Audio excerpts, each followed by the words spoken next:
용 가라사대 시간입니다. 목요일의 남자 김용남 의원과 함께합니다. 안녕하십니까? 예. 안녕하신가요? 근데 진짜?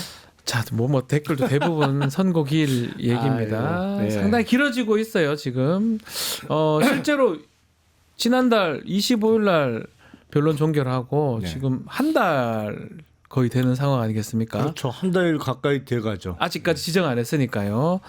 그래서 지금 상당히 뭐 여러 가지 이유 뭐 얘기들은 많이 나오고 있습니다. 근데 그 얘기들을 또 들을 필요가 있는지 우리 의원님 보시기에는 시간이 끌어지는 이유가 뭐라고 보십니까?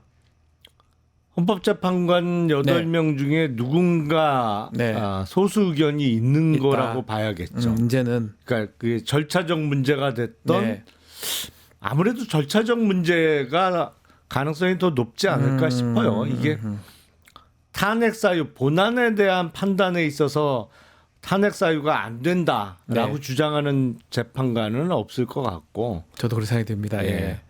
절차적 어떤 이유로 뭐 소수 의견이 있기 때문에 그것을 조율하는 네. 아니면 그것을 평의하는 과정에서 시간이 좀 소요되는 것 같다. 뭐 이것도 예측이죠. 가능성이 제일 높은 건 제가 보기에는 12월 14일 날 국회에서 탄핵소추안이 통과될 때 네. 탄핵 사유에 들어갔던 내란 죄가 빠진 게 가능성이 그게 이제 문제가 될 가능성이 제일 높지 않을까 싶어요. 또 뭐 일각에서는 한덕수 총리 탄핵하면서 200이냐 151이냐 이런 절차적 문제 또 그 절차적 문제에 기해서 예를 들어서 임명된 정계선 조한창 재판관 또 무효 뭐 등등 또 얘기가 되는데 그 정도까지 지금 거론을 할까요? 근데 사실은 엄격하게 네. 따지면 그건 별개 사건이잖아요. 그렇죠. 다른 사건이라고 봐야 예. 되겠죠. 근데 다만 대통령 탄핵 시에 직무대행이 누구냐? 지금 최상목 경제부총리가 직무대행을 하고 있는데 혹시라도 한덕수 총리에 대한 탄핵이 기각 내지는 각하된다고 하면 권한대행은 한덕수 국무총리가 돼야겠죠. 네. 그러니까 되도록이면 지금 두 사건을 동시에 선고할 필요는 있어 보입니다. 그래서 대통령 권한대행이 누구냐를 명확히 해놓는 게 좋을 것 같긴 한데 그게 그렇게 어려운 일인가요? 그러니까요. 한덕수 총리 거 하고 같이 그 같은 시점 아니면 직전 직후에 선고하는 건데 결론을 그걸 못 낸다는 게 사실 좀 납득하기는 저는 그러니까 어려운데요. 한덕수 총리 건도 이제 쟁점이 한 두 개 네. 정도 있습니다만 그게 그렇게 어려운 어렵나요? 사건 같지는 않거든요. 자, 그래서 이제 국민들이 또 우리 시청자분들도 걱정을 하고 있는 게 뭔가 결론이 기각이나 각하나 아니면 8대 0이라고 인용 얘기를 했었는데 달라지는 거 아니냐 이런 얘기들이 나오고 있습니다. 제가 계속 그 3월 17일 월요일이 제가 보기에는 네. 그 마지노선이다. 이 선을 넘어가면 뭔가 사달이 났다는 안 얘기다. 좋은 것이다. 예. 뭔가 일이 벌어지고 있다는 의미다라고 말씀을 드렸었는데 네. 그 3월 17일이 지금 넘어가고 있고 과연 이번 주에는 선고가 되는지도 불명확하잖아요. 지금 지금까지는. 목요일인데 네. 뭐 만약에 내일 선고다 그러면 글쎄요. 뭐 어제 정도에는 선고일 예정이 됐어야 될 것 같은데 없이 지나갔으니까 뭔가 지금 심상치 않아 보입니다. 네. 너무 늦어지니까요. 있어서. 예측을 하는 게 뭐 실제로 헌법재판소도 이걸 다 보고 있잖아요. 그 예측이 그냥 하는 예측은 아니잖아요. 지난 사례하고 비춰보고 헌법재판소 그걸 알기 때문에 최대한 그 예측에 맞게 할 건데 아니면 안 맞으면 안 맞다고 뭔가 얘기를 한다든지 이런 게 있어야 되는데 전혀 얘기 없이 시간만 지금 늘어지는 상황이니까 그러다 보니까 많은 국민들이 걱정을 하는 것 같습니다. 이거는 뭐 전원이라 네. 제가 직접 확인한 얘기는 아닙니다만 그 평의를 할 때 재판관 8명만 딱 들어가잖아요. 네. 그 헌법연구관도 그 안에 못 들어가거든요. 근데 평의를 하는 장소 앞에 이제 복도를 지나던 사람이 조금 들었대는데 예, 그렇습니까? 그 안에서 막 고성이 들리고 그런다는 거예요. 예. 고성이 들린다는 얘기는 언성이 높아져서 그렇죠. 이제 이 이견이 있다는 얘기잖아요. 그 뭐 물론 전원이라 제가 직접 들은 얘기, 직접 들은 거는 아닙니다만 네. 뭐 그런 얘기를 들을 때마다 좀 불안해지는 거죠. 그렇죠. 불안해 주는 건 어쩔 수 없는 것 같긴 한데, 자, 이 오늘 정도 나와서 내일 선고할 수 있는 가능성도 있을까요? 뭐 이게 법에 뭐 규정은 없는 것 같습니다. 2, 3일 전에 그 하라는 거. 가능성도 있는 거죠. 네, 사실은 오늘까지. 지금 예. 탄핵 반대 뭐 찬성 입장에서 선고일이 딱 정해지면 집결할 가능성이 맞습니다. 높잖아요. 예, 예. 그러니까 어떤 시간적 여유를 좀 덜 주고 선고일을 공지를 할 가능성도 물론 있습니다. 근데 아직 평결에 이르렀다는 뭐 어떤 소문이 아직 없어서 그러니까요. 내일 선고가 가능할지 잘 모르겠습니다. 조금 의문스럽다. 뭐 박근혜 전 대통령 시절에는 뭐 당일날 편결했다는 뭐 그런 얘기도 있긴 하더라고요. 직전에 편결이 됐다라고 얘기를 하는데, 그럼에도 불구하고 너무 촉박한 상황에 내일 선고를 하기에는 그렇게 분석이 되고, 특히 이재명 대표 선고가 다음 주 수요일 26일입니다. 예. 그거하고 지금 고려하고 있는 거 아니냐, 정치권에서는 또 이런 얘기가 있는데 그건 어떻게 보십니까? 헌재 선고가 너무 늦어지다 보니까 그런 얘기까지 나오는 건데, 예. 만약에 그걸 고려했다, 그걸 고려하고 있어서 선고기일을 늦추고 있다고 하면 우리가 흔히 헌법재판소를 정치적 사법기구라고 그렇죠. 이야기하잖아요. 네. 근데 그거는 정치적인 사건을 다루는 사법기구란 얘기지, 네. 그 헌법재판소라는 기구 자체가 정치적 성향 내지는 정치성을 띄워도 된다는 얘기는 전혀 아니거든요. 그렇죠. 그건 잘못된 거죠, 사실은. 그렇죠. 그거는 너무 정치적인 거예요. 정치적으로 선고하면 되지는 않는다 이 말이잖아요. 그렇죠. 예. 정치적으로 민감한 사건을 네, 다루는 거지만 사법기관일 네. 뿐이지, 헌법재판소가 정치적이어야 한다 아니면 정치적이라도 된다는 얘기는 절대 아니거든요. 네, 그러니까 네. 그게 고려사항으로 지금 선고가 연기되고 있는 거라면 예. 너무 정치적인 거죠. 그건 아닐 것이다 이렇게 보시는. 아니어야 한다. 아니어야 한다. 이제는 사실은 이게 뭐 저희 우리 김용남 의원님 또 이제 법률 가시고 저도 법률 얘기들을 하는데 잘 안 맞으니까 사실 말씀드리기가 좀 죄송스러워요. 요새는 법조인들이 더 못 제일 맞춰요. 못 맞춰요. 네, 네. 제일 예측도 못 하고. 왜냐면 뭐 자기들 마음대로 하니까. 그 뭐 법원의 네. 어떤 결정이라든지 최근에 봤던 뭐 석방, 법원, 검찰 예. 뭐 다 자기들 마음대로 예, 하니까. 너무나 그래서 좀 죄송스럽기도 하고, 그래서 보는 분들 입장에서도 그럽니다. 맞추지도 못하는데 자꾸 똑같은 말만 반복하는 거 아니냐. 이제 그러니까 말씀은 예. 드리는 말씀이 원칙이다. 그냥 원칙을 얘기 드리는 거예요. 그게 원칙이다. 하면 안 된다. 네. 그걸 고려하면 안 된다. 그 말씀을 드리는 거고요. 아, 이게 4월까지 갈 수도 있을까요? 글쎄요.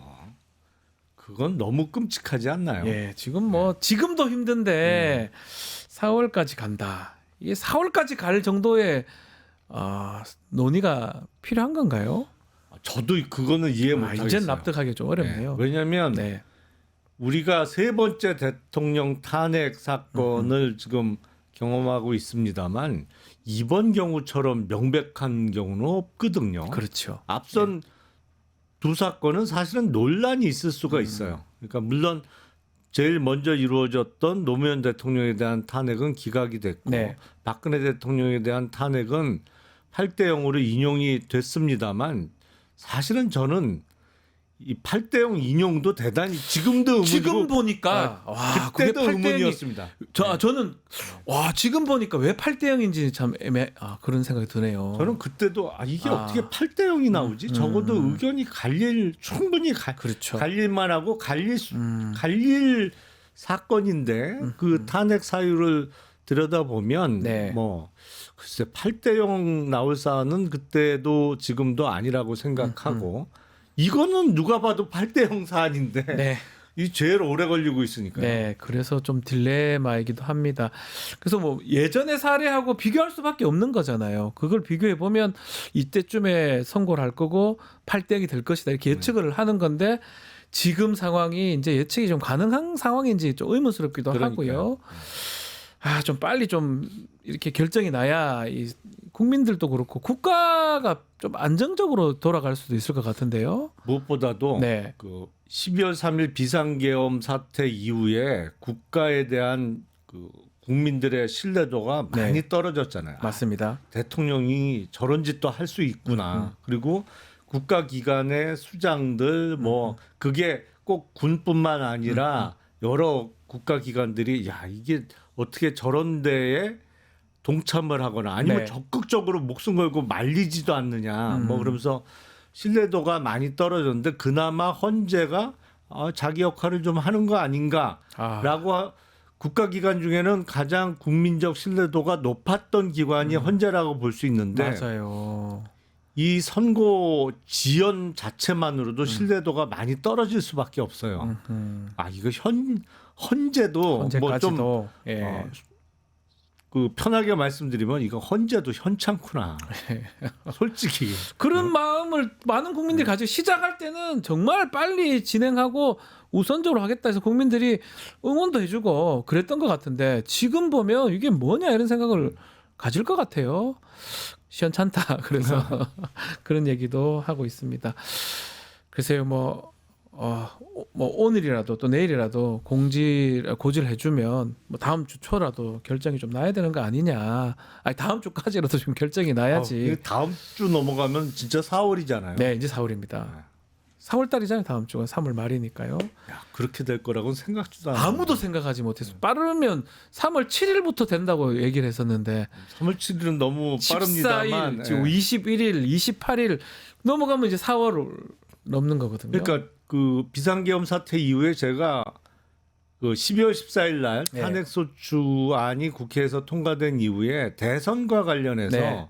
뭐 벚꽃 대선 얘기가 많이 나왔었는데 그건 아닌 것 같고 네. 벚꽃은 지고 장미가 피기 전에 그 전 사이 기억이 기간일 납니다. 거라고 했는데 이거 네. 장미 피게 생겼어요. 아니 다른 분들은 2말 3초 얘기를 많이 하셨어요. 그 결정이 아마 3월 초까지 나지 않을까 하는데 김용남 의원님은 그래도 3월 말 중말 정도를 생각하셔야 된다. 그 그러니까요. 말씀 하셨거든요.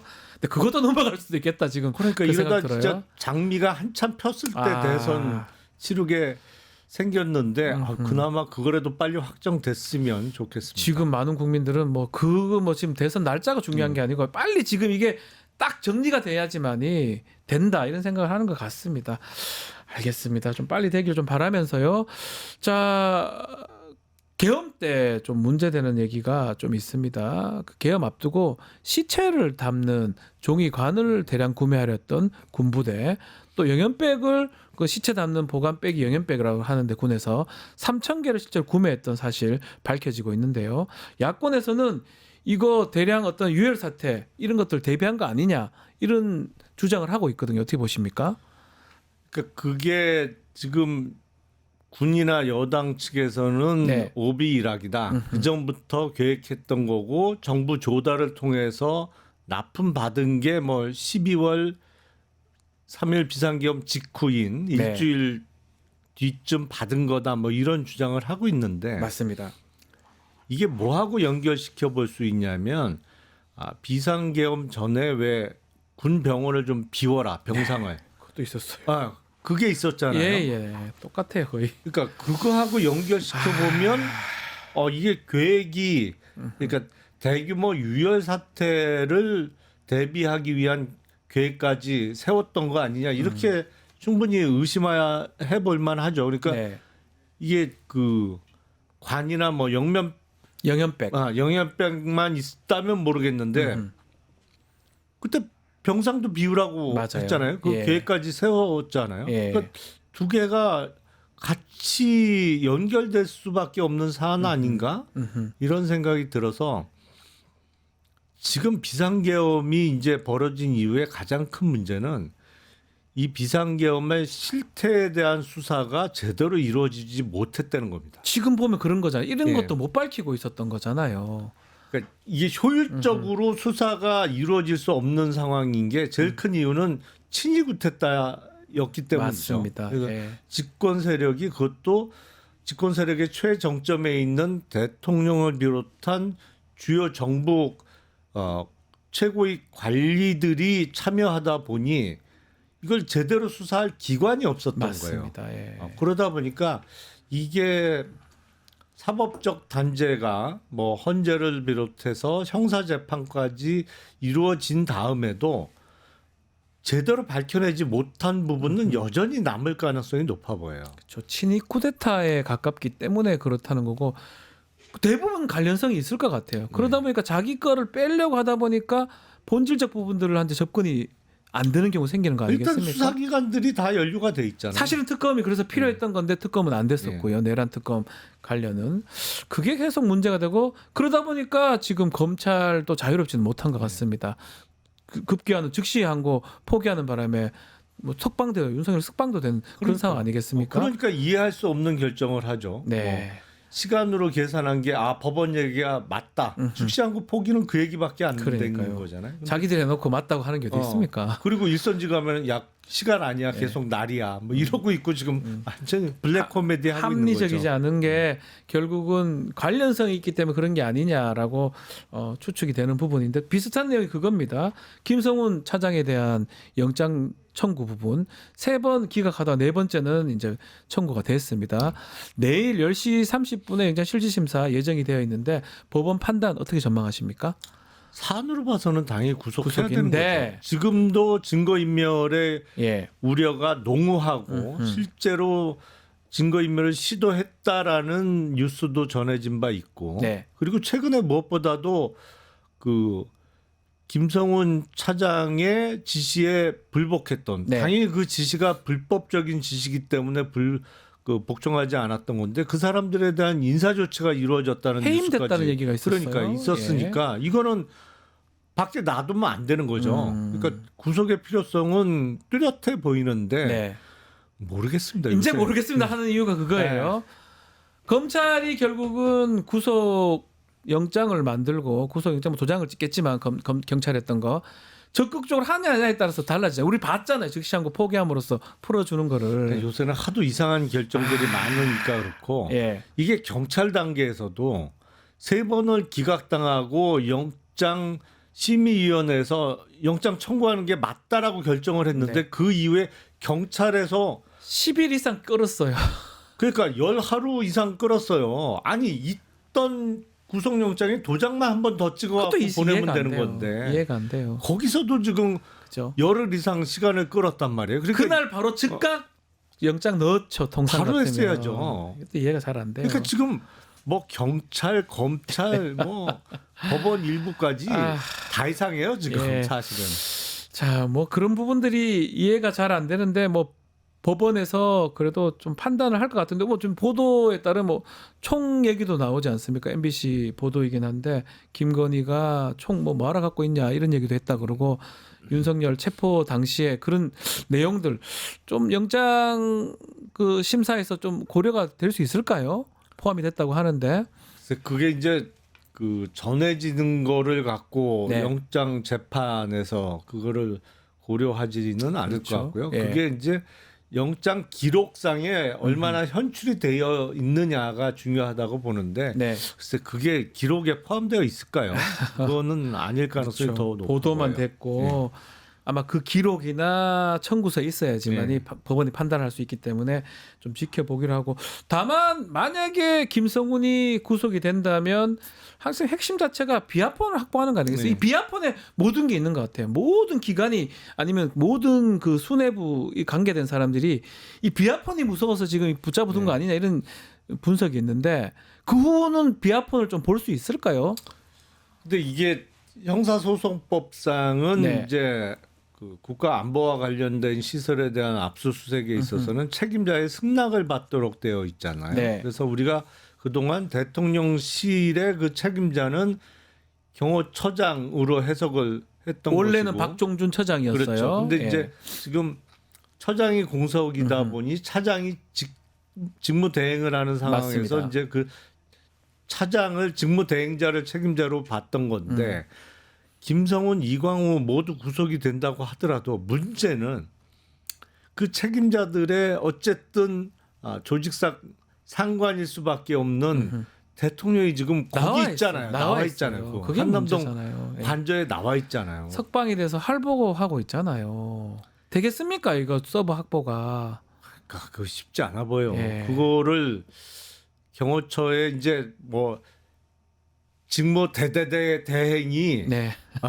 분명히 그거 어떤 지시나 불법적인 명령을 할 텐데 그거를 막아내고 그 영장 집행에 승낙을 할지 그거 좀 의문이죠. 시기가 그래요. 좀 윤석열이 그 안에 있을 때 김성훈이 만약에 구속되고 이강우가 구속되고 그러면 그나마 서버 비아폰 서버 확보도 가능할 가능성이 큰데 지금 상황이면 위에 있단 말이에요. 총도 쏘라고 하는 사람인데 이 사람이 비아폰 서버 열어주라고 안 할 것 같거든요. 그러니까 하필 3월 6일 날 네. 서울고등검찰청의 영장심의위원회에서 영장 청구를 하는 게 맞다라고 네. 결정하고 바로 그 다음 날 구속 취소가 됐어요. 구속 취소가 돼서 네. 석방돼서 나왔어요. 참, 참 뭔가 이상하게 돌아가는 거죠. 참 생각하면 할수록 뭐 좀 나쁜 상상을 하고 싶지 않은데 좀 계속 안 좋게 돌아가는 모습들이 계속 보이는데 수사권 논란 내란죄 관련해서 공수처나 경찰 내란죄 수사 제대로 하고 있는 겁니까? 어떻게 봐야 됩니까? 제가 보기엔 뭐 지금 내란죄 관련해서 제대로 수사하고 있는 기관은 없어요. 없다고 봐야 예. 되겠죠. 결국 특검 필요한 특검 지금 안 되고 있고. 그러니까요. 예. 자, 미래절에 사실 좀 문제가 있는 상황인 것 같습니다. 자, 뭐 그 가장 좀 빨리 해결되는 건 또 얘기를 하지만 일단은 탄핵 선고 좀 빨리 나야 그렇죠. 수사는 또 수사대로 또 진행하기 좀 편할 것 같은데 왜냐하면 탄핵 선고가 돼야지 그 대통령 직에서 내려오는 거잖아요. 네. 그 후로는 조사가 좀 아니면 수사가 좀 원활할 것 같은데 그 위에 있는 상황이라면 모든 게 쉽지 않다 이렇게 볼 것 같습니다. 대통령직에 있는 가운데는 다른 죄에 대한 기소가 안 안 되잖아요. 되죠. 불소추권을 갖고 있기 때문에 예. 다른 죄에 대해서는 추가 기소할 부분이 많아 보이는데 뭐 기소 자체가 불가능한 거죠. 네. 그렇기 때문에 빨리 탄핵 선고를 아마 많은 국민들이 바라고 있는 게 아닌가 생각이 듭니다. 또 야권 지금 김건희 상설 특검법 추진을 하고 있는데 국민의힘은 비판을 하고 있습니다. 벌써 대선용 특검 아니냐라고 얘기하는데 어떻게 봐야 됩니까? 특검을 진작했어야죠, 사실은. 네. 몇 년째 지금 특검이 항상 안건으로 주요 안건으로는 올랐습니다만 지금 실제로 3년 내도록 특검 얘기만 하는 것 같아요. 특검이 된 적은 한 번도 없잖아요. 한 근데, 번도 예. 없습니다. 근데 권력의 핵심부 그동안 뭐 대통령의 아들들 뭐 형님들 다 수사를 받아왔고 특히 이명박 정부 때는 사실상 아들과 관련된 사안이었잖아요. 네. 내곡동 그 사저 의혹이 그거 다 특검했잖아요. 결국 특검 다 했습니다. 네. 예. 특검이 다 이루어졌어요. 근데 이거는 대통령의 배우자와 관련한 의혹이 이렇게 많았던 적도 없어요. 그러니까 이거는 대통령의 아들 형님들 뭐 일가족 통틀어서 이렇게 한 사람이 많은 의혹을 받았던 적은 없어요. 처음입니다. 예. 예. 근데 특검이 한 번도 안 됐잖아요. 그러니까 어떻게든 한 번은 적어도 한 번은 하고 넘어가야 되는데 그게 막무가내로 지금 그 거부권 행사 뭐 이런 거로 막히고 있는 상황이라 제가 그 전에도 그런 말씀 드렸습니다만 제일 약하게 얻어맞는 거는 그러니까요. 네. 최초 특검을 하나 받고 그걸로 했으면 변명도 할 수 있는 거죠. 특검하고 있지 않느냐. 아니 사실은 그거보다도 예. 제일 약하게 얻어맞는 거는 현직 대통령으로 그러니까 직무 정지 당하지 않은 전에, 정상적인 대통령인 상태에서 국가기관 네. 뭐 경찰이 됐든 검찰이 검찰에서 됐든. 수사받는 거죠. 예. 그 다음으로 좀 세게 얻어맞는 게 현직에 있을 때 특검 수사 받는 거예요. 제일 세게 얻어맞는 게 예. 정권 바뀌고 수사 받는 겁니다. 수사받으면 뭐 이거 이런 얘기가 좀 그렇지만 보복적으로도 할 수 있는 거잖아요. 아주 잔인하게 수사를 할 거 아닙니까? 아니 그러니까 그때는 뭐 이제는 완전히 탈탈 털리는데 지나간 권력이 되는 거죠. 예. 예. 일부러라도 현 정권 입장에서는 지난 정권 털어야지만이 인기를 얻는 네. 거니까 더 강하게 할 것 같은데 말씀대로 현직에 있을 때 받는 게 더 좋았을 것 같은데 지금 보면 그거 막으려 하다 계엄한 거 같고 더 계속 문제점으로 좀 돌아오고 있는데 아직까지도 특검법 지금 막고 있는 상황이고 명태균 특검법은 지금 돌아와 있는 상태입니다. 네. 국회에 통과됐고 거부권 행사돼서 근데 검찰에서 이 명태균 관련해서 조사를 제대로 할 수 있을까요? 특히 김건희 수사라든지 이런 게 중요하잖아요. 이미 제대로 수사가 안 되고 안 있잖아요. 되고 있다. 예. 사실은 명태균 게이트라는 거는 그 핵심 의혹은 공천 개입에서부터 네. 시작된 거잖아요. 맞습니다. 근데 그 공천 개입의 당사자로 의심받는 사람은 누구예요? 대통령 부부잖아요. 두 사람이죠. 예. 그러니까 이게 내란죄나 외환죄는 아니니까 대통령은 아직 현직에 있는 동안은 불소추 특권을 가진다고 하지만 배우자는 그런 게 전혀 없거든요. 네. 그리고 사실은 더 직접적인 당사자가 배우자인 것도 사실이고 사실관계상. 우리가 사실 그렇게 알고 있죠. 네. 예. 그러니까 제1 수사 대상은 거기가 돼야 되는데 지금 오세훈, 홍준표 사실은 여기도 수사 대상이 돼야 되는 건 맞지만 2차죠. 1차는 아니죠. 1차는 공천 개입 핵심부터 수사를 하고 그다음에 다른 정치인들이 그동안 선거를 앞두고 명태균과 어떤 일을 했느냐, 진짜 여론 조작을 했느냐, 그거를 어떻게 활용했느냐, 내지는 어떤 개입을 했느냐, 당무에 이거를 수사하는 게 2차인데 지금 거기만 하고 있는 거잖아요, 네. 사실. 1차는 빼고. 지자체장들만 지금 조사를 하고 있어요. 밑에 사람들. 정말 중요한 사람은 하지 않고 26일 날 지금 현안질의 국회 잡아놨는데 명태균 나와서 얘기할 수 있을까요? 또 안 나온다는 얘기도 있고요. 글쎄 거기도 네. 사실은 좋은 사람이기보다는 네.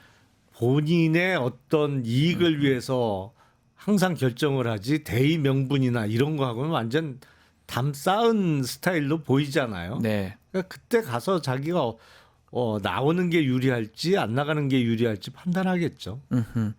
자, 그리고 요거 하나는 좀 짚어보면 좋을 것 같아요. 지금 오세훈 시장도 명태균 게이트에서 자유롭지는 않은 것 같은데 최근에 지금 또 아주 이렇게 이런 혼란스러운 상황에 또 논란이 되는 게 토지거래 제한구역 해제를 했다가 다시 더 확대해서 지정하고 사과를 했습니다. 어떻게 봐야 됩니까? 대권 욕심 아니냐 이런 얘기들이 많습니다. 그럴 가능성이 높죠. 근데 이거는 행정의 신뢰라는 측면에서는 어마어마하게 최악인 것 신뢰를 같은데. 손상시킨 거죠. 예. 그리고 기본적으로 지금 부동산 제도에 대한 조금 이해가 부족했던 거 아닌가 싶어요. 지금 특히 주택과 관련해서는 물론 지난 정부 때부터 이어지고 있는 겁니다. 이거는 네. 이른바 똘똘한 한 채를 강요하는 정책이 있잖아요. 그게 네. 세금뿐만 아니라 금융 대출과 관련해서도 그렇고 사실상 한 가구는 한 채만 가져라. 네. 이게 세금상 또 대출 규제를 통해서 강제되고 있는 상황이잖아요. 네. 이런 똘똘한 한 채를 강요하고 있는 상황에서 전국에서 가장 지금 핫한 지역이 어디냐면 네. 삼성역 주변입니다. 아, 그렇습니까? 아니 왜냐면 삼성역? 그게 예. 옛날 한국전력 부지 지금 현대차 그룹에서 예. 사옥을 짓겠다고 하는 그 지역이 전국에서 가장 뜨거운 지역이에요. 근데 이번 35일 전에 토지거래 허가구역을 발표하면서 허가구역 해제를 발표하면서 삼성역 주변을 푼 거예요. 삼성동, 대치동, 청담동 그리고 잠실까지. 그러니까 전국에서 가장 휘발성이 높은 지역을 거기를 풀어버린 거예요. 예. 다른 생각을 해보면 거기 풀면 됩니까? 당연히 모르죠. 그러니까 그거는 저도 저 같은 저 잘 모르는 비전문가가 봐도 알겠는데 정책을 서울시라는 그 큰 지자체 정책을 하는 사람이 그거 생각을 못 한다는 게 언론에서도 그거 하면 안 된다고 다 얘기를 했던 것 같은데요. 그러니까 이거는 사실은 지금 똘똘한 한 채 강요 정책을 네. 바꾼 다음에 그렇죠. 해야 되는 거고 그것도 순서가 사실은 삼성역 주변은 가장 마지막이 됐어야 돼요. 정말 마지막에. 네, 정말 마지막에. 거기는요. 예. 어느 정도 핫하냐면 예. 개인들뿐만 아니라 온갖 기업들도요. 네. 그 주변에는 뭐가 땅이나 뭐가 매물로 나오는 순간 없어집니다. 사실은. 뭐라도 나오면 네. 삽니다. 아무나. 네. 정말 가격도 어마어마해요. 어마어마하고요. 진짜. 근데 거기를 풀어줬으니까. 거기부터 풀었다는 게 진짜 조금 어안이 벙벙해지는 거죠. 글쎄 오세훈 시장이 저런 걸 진짜 모르고 한 건지 정말 좀 안타깝습니다. 또 그러놓고 또 안 되니까 또 바로 또 사과하면서 또 지정을 또 해버렸어요. 다시. 지정도 또 확대해서 더 했잖아요. 확대해서 안 묶여있던 지역까지 용산까지 다 다 해버렸어요. 묶었는데 이거는 정말 행정이나 정부에 대한 신뢰도라는 측면에서는 엉망인 거죠. 엉망인 것 같습니다. 알겠습니다. 자 오늘 말씀은 여기까지 듣겠습니다. 김용남의 용가라 사대였습니다. 감사합니다. 네, 감사합니다. 유튜브 구독하고 실시간 채팅과 댓글을 남기시면 매일매일 7,000TTCO를 드립니다. 참여 방법은 통통물 어플을 다운로드하고 회원가입과 로그인을 해주세요. 마이페이지에서 나의 회원 고유 번호를 복사해주세요. 유튜브 구독 후 실시간 채팅이나 댓글창에 고유 번호를 한 번만 입력하면 준비 끝! 지금 유튜브 채팅과 댓글 쓰기 참여하고 7,000TTCO 받아가세요.